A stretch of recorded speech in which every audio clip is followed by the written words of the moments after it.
All right, time for episode number 1 of Under the Tights, brought to you by Heroes, Comics, and Cards. To look into the heroes that you're learning a lot about through movies and TV, and give you some comic backstories to where guys like The Flash or Wolverine really come from. I've been going to Heroes Comics since I was a kid. I remember, as a matter of fact, when they had 2 locations in Clovis. They used to be out by my grocery store and by the movie theater. So I've been doing this with Dave for quite some time. I can tell you his crew out there knows a lot about these guys, and they're always a good reference for me. So if you have questions, go there. But each week what I'm going to do is I'm going to take a hero that you're learning about from TV, movies, whatever, and give you their backstory and tell you what books you can find at Heroes this week. Now, I'll admit this is kind of a strange one to start the show on because there's not really a lot of comic backstory to Guardians of the Galaxy, but it is, of course, the big movie release this weekend, so I have to start with that. The original Guardians of the Galaxy came around in the late 60s. It was kind of a strange story arc of kind of B-level characters, and it didn't really go too far. Went the way of the dinosaur and didn't exist at all until about 2008 when the characters you know now, your Star-Lords, your Groots, your Rocket, all kind of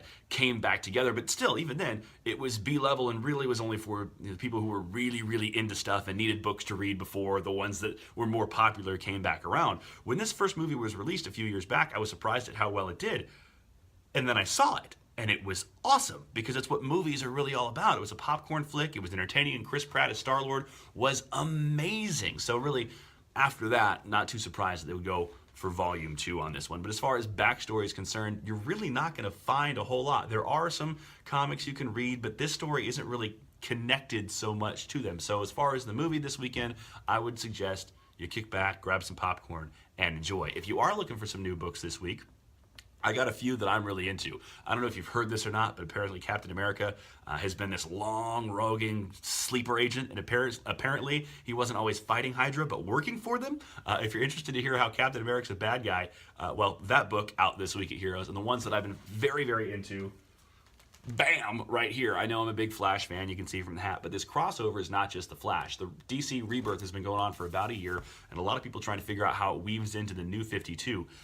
This 4-part crossover between Batman and the Flash, which has another installment coming out this week, is really tying everything together. It figures that Dr. Manhattan, the one from The Watchmen, might be responsible for the whole rebirth anyway, hence the Watchmen button on the book. This one's very, very cool. But there's a lot of stuff out there at Heroes Comics. Each week, we'll bring you new stuff here on Under the Tights. Next week, I think I'm going to talk about the Flash TV show because I had a big reveal this week. You find out who Savitar is.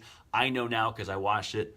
I don't want to ruin it for you yet. I'm going to give you a chance to watch it on your own. We'll talk about that next week. And then I can give you all kinds of Savitar and Flash backstory and tell you all kinds of books you can find at Heroes. But for this weekend, your mission, go see Guardians of the Galaxy, then go pick up some books at Heroes Comics. Maybe even this one.